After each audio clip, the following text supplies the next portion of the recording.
Assalamualaikum warahmatullahi wabarakatuh.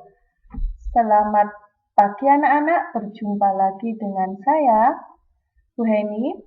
Kali ini kita akan belajar tentang organ pernafasan hewan, tema 2, subtema 1. Kalian simak baik-baik video kali ini.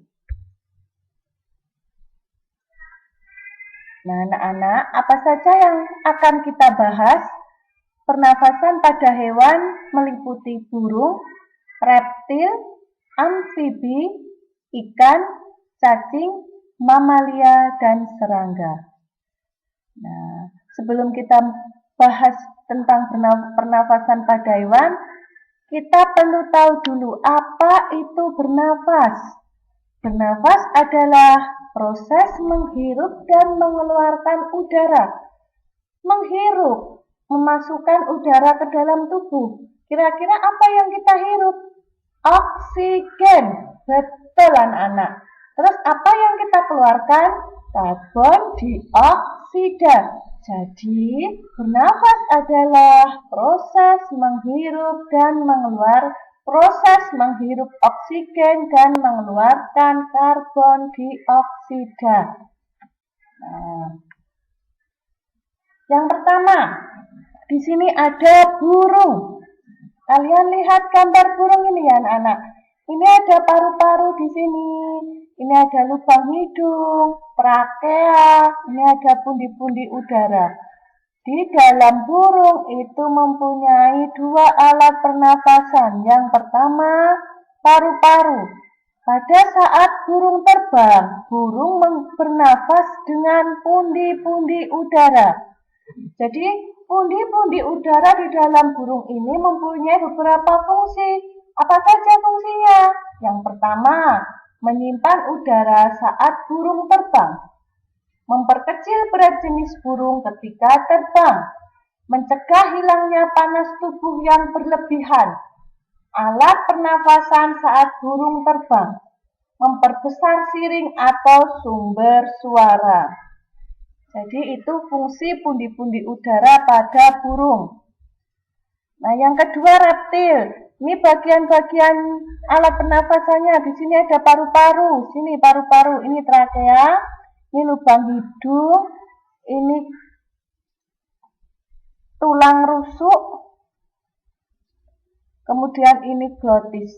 Nah, pada reptil ini contohnya kadal ya nak. Kadal, buaya itu termasuk reptil. Organ pernafasan reptil itu paru-paru. Jadi hewan yang tergolong reptil apa?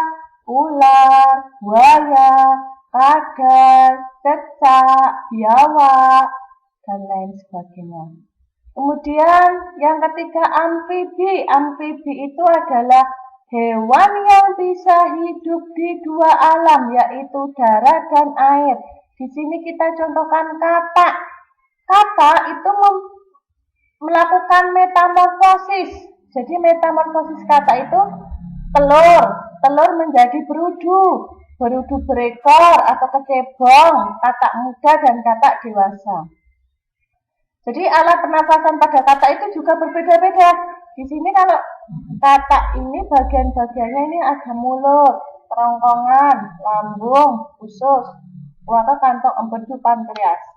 Nah, katak itu bernafas dengan insang bisa paru-paru, kulit. Nah, kapan katak bernafas dengan insang luar? Kapan katak bernafas dengan insang dalam? Dan kapan katak bernafas dengan paru-paru dan kulit? Jadi, saat masih berudu, katak bernafas dengan insang luar. Kemudian, berudu mempunyai ekor. Nah, itu katak bernafas dengan insang dalam. Setelah dewasa, katak bernafas dengan paru-paru dan kulitnya. Gitu ya anak-anak.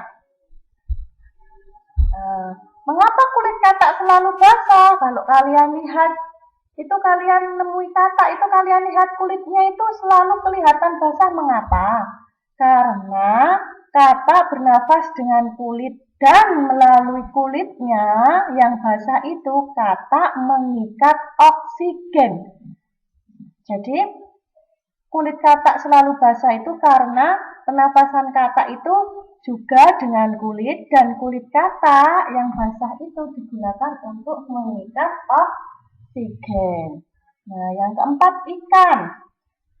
Ini ada lengkung insang, aliran air, operkulum, filamen insang, pembuluh darah. Di sini tuh insang, ini gambar insang sendiri ya, ini diperjelas lengkung, organisasi filamen insang. Nah, kalau ikan itu bernafas dengan insang. Insang pada ikan itu mempunyai 4 pasang yang dilindungi oleh tutup insang. Ikan ada yang hidup di lumpur juga, jadi tidak semua ikan itu hidupnya di air ya nak. Yang hidup di lumpur itu ikan itu memiliki labirin, yaitu berguna untuk menyimpan cadangan oksigen. Contohnya apa? Ikan lele, ikan betok, itu ikan hidup di lumpur. Jadi mempunyai alat bantu pernafasan untuk menyimpan oksigen, namanya labirin. Cacing, nah ini cacing mulut, tanggal tenggorok, sistem saraf, saluran ekskresi, filter, usus, ruas. Cacing itu bernafas dengan kulit. Jadi kulit cacing juga selalu basah. Itu gunanya untuk mempermudah masuknya oksigen dan mengeluarkan karbon dioksida, karena cacing bernafas dengan kulit. Kemudian yang keenam, mamalia. Mamalia itu adalah hewan yang menyusui anaknya. Jadi seperti halnya manusia. Mamalia itu bernafas dengan paru-paru, sama dengan kita juga bernafas dengan paru-paru. Jadi contohnya di sini paus dan lumba-lumba. Udara masuk dan keluar melalui lubang hidung khusus di atas kepala ini di sini. Paus dan lumba-lumba itu contohnya. Kemudian membuka ketika naik ke permukaan air dan menutup ketika menyelam. Jadi udaranya masuk di lubang hidung itu di atas kepala. Ini saat ke permukaan itu membuka, kemudian saat menyelam itu menutup. Itu pernafasan pada mamalia menggunakan paru juga. Kemudian yang ketujuh, serangga. Ini contohnya belalang. Macam-macam serangga yaitu belalang, lalat, rayap, dan kupu-kupu. Serangga bernafas menggunakan trakea. Trakea adalah pembuluh-pembuluh halus yang bercabang yang memenuhi seluruh bagian tubuh serangga dan bermuara pada stigma. Sedangkan stigma adalah lubang yang terletak persis di bagian kiri dan kanan serangga. Stigma berfungsi untuk jalan keluar masuknya udara. Jadi serangga itu bernafas menggunakan trakea. Kemudian dibantu dengan stigma, lubang kecil kanan dan kiri serangga berfungsi untuk jalan keluar masuknya udara. Nah, terima kasih anak-anak. Demikian penjelasan dari Beni tadi. Beni ulang sekali lagi. Tadi yang pertama itu ada burung bernafas dengan apa nak? Pundi-pundi udara dan paru-paru.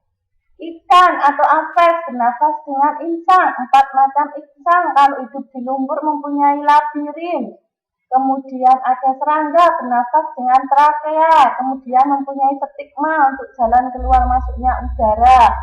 Kemudian ada mamalia, contohnya paus lumba-lumba itu bernafas dengan paru-paru. Kemudian ada reptil, kadal, buaya itu bernafas dengan paru-paru. Cacing bernafas dengan kulit. Dan lain-lain. Kalian pelajari lagi di buku tema atau di modul tema 2. Demikian anak-anak yang bisa Bu Guru sampaikan. Wassalamualaikum warahmatullahi wabarakatuh.